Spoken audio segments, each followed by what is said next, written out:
नमस्कार, TV9 मराठीमध्ये आपलं स्वागत। मी निखिला। महत्त्वाची बातमी आहे बेस्ट संपासंदर्भात। बेस्टच्या संपावर हायकोर्टाने निर्णायक अशी सुनावणी केलेली आहे। संप मागे घेण्याचे आदेश देणार का याची उत्कंठा लागली होती। राज्य सरकारने आता संप मागे घेण्याची विनंती केलेली आहे। राज्य सरकारने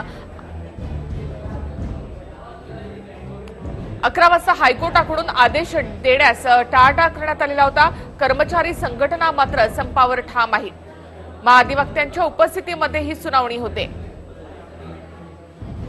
त्रिस्तरीय बैठकीमध्ये नेमकं काय झालं याची देखील उत्कंठा ताणली गेली आहे। समितीच्या बैठकांबद्दल कोर्ट काय बोलणार याकडे देखील सगळ्यांचं लक्ष आहे।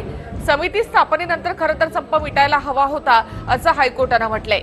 कर्मचारी संघटना संपाद्वारे भीती दाखवत आहेत असं कोर्टाचं म्हणणं आहे। थेट आपण जाऊयात आमचे प्रतिनिधी पंकज दळवी यांच्याकडून। पंकज, या संदर्भात काय अपडेट आहे? सकाळी सुनावणी झाली होती। जवळजवळ 10 ते 15 मिनिटं आर्ग्युमेंट त्याच्यावरती झाली। हायकोर्टानं थेटपणे म्हटलं की 4-3 दिवसाचा कालावधी होता, त्यात तोडगा काढला नाही। कुठेतरी कामगार संघटनांना त्यांनी जे ते फटकारलं। याच्यावरून राज्याचं नक्की काय म्हणणं आहे, राज्य आणि महानगरपालिका यांनी हा विषय सोडवणं अपेक्षित आहे। राज्याचं नक्की काय म्हणणं आहे हे ऐकून घेण्यासाठी राज्याच्या महाधिवक्त्यांना जे आहे ते आता 3 वाजता कोर्टामध्ये बोलवलेलं आहे। काही वेळातच कोर्ट या बाबतीमध्ये आपली निर्णायक भूमिका जी आहे ती कोर्टापुढे ठेवेल। महानगरपालिका म्हणजे बेस्ट प्रशासनानं बाजू आपली जी आहे ती आर्थिकदृष्ट्या कमकुवत असल्याचं म्हटलं। दुसऱ्या बाजूला जे आहे ते युनियनचे जे वकील होते किंवा कामगार संघटनेचे वकील होते त्यांनी पूर्णपणे आपली बाजू मांडली। महानगरपालिका जरी म्हणत असली तरी BSTचे कर्मचारी अत्यंत कमी पगारात आणि अत्यंत कमी वेतनात काम करतायत, त्यात बदल होणं गरजेचं आहे। सरकारकडून किंवा बेस्ट प्रशासनाकडून आम्हाला कुठल्याही प्रकारचा प्रस्ताव आला नाही तर आम्ही संप कसा मागे घेऊ अशी भूमिका घेतली। कोर्टानं नक्की ताशेरे जे आहेत ते युनियन किंवा संघटनेवरती, कर्मचारी संघटनेवरती ओढलेले आहेत की 3 दिवसात कुठलाही तोडगा काढला नाही। कदाचित तुम्हाला फक्त मनमानी करायची का असाही सवाल कोर्टाने विचारला। म्हणजेच कोर्ट जे आहे ते या बाबतीमध्ये प्रचंड गंभीर आहे आणि लवकरच या बाबतीमध्ये कोर्टाकडनं निर्णय जो आहे तो अपेक्षित आहे। पंकज, एक उच्चस्तरीय समिती जी बनवण्यात आली होती त्यांनी आपला नेमका अहवाल कोर्टामध्ये काय दिलेला आहे आणि युनियनचं नेमकं म्हणणं काय आहे? त्यांचं असं शशांक राव असं म्हणाले होते की अर्ध्या मागण्या पूर्ण झालेल्या आहेत, अर्ध्या मागण्यांवर आमचा अजूनही चर्चा सुरू आहे। तर हे नेमकं काय चाललेलं आहे?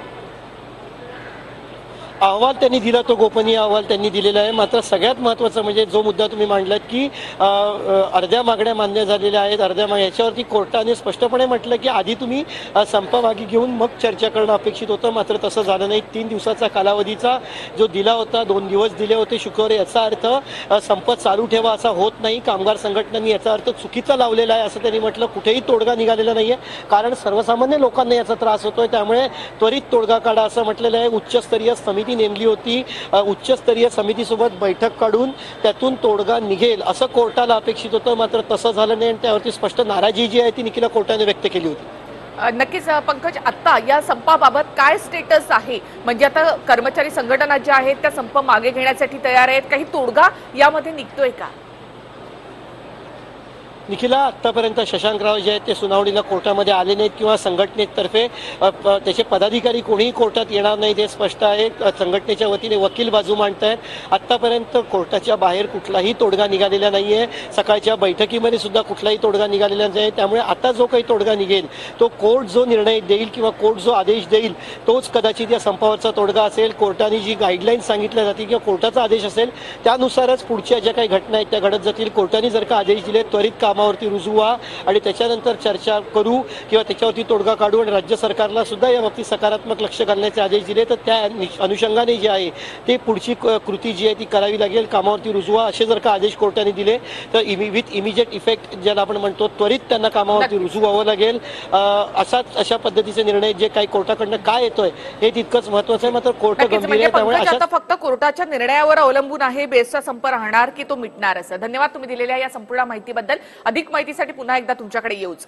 मात्र बेस्टच्या संपासंदर्भामध्ये आजही कोर्टात तोडगा निघाला नाही। कोर्टामध्ये सुनावणी सुरू आहे। कोर्टाचा जो आदेश येईल त्यावरून बेस्ट संपाचं काय ते ठरणार आहे। बेस्टच्या संपाचा आजचा हा 7वा दिवस आहे। मात्र अजूनही या संदर्भात कोणताही तोडगा निघालेला नाही। उच्चस्तरीय समिती स्थापन करण्यात आली होती आणि या समितीनं एक गुप्त अहवाल हा कोर्टामध्ये सादर केलेला आहे। त्यानंतर कोर्टानं कर्मचारी संघटना ज्या काही युनियन आहेत त्यांना देखील झापलेला आहे की अशा प्रकारे संप का सुरू ठेवला जातो, का या संदर्भात मध्यम मार्ग काढण्याचा प्रयत्न केला जात नाही।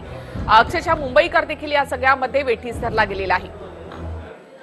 बेस्ट संपाचा आजचा हा 7वा दिवस आहे आणि तरीही यावर काहीच तोडगा निघालेला नाही. त्यासाठी आज मुंबईमध्ये सचिवांची बैठकही घेण्यात आली, पण त्यामध्ये सुद्धा कोणताही तोडगा निघाला नाही. मुख्य सचिवांनी बोलावलेली बैठक संपली, पण बेस्ट संपावर बैठकीमध्ये मात्र कोणताही तोडगा निघालेला नाही.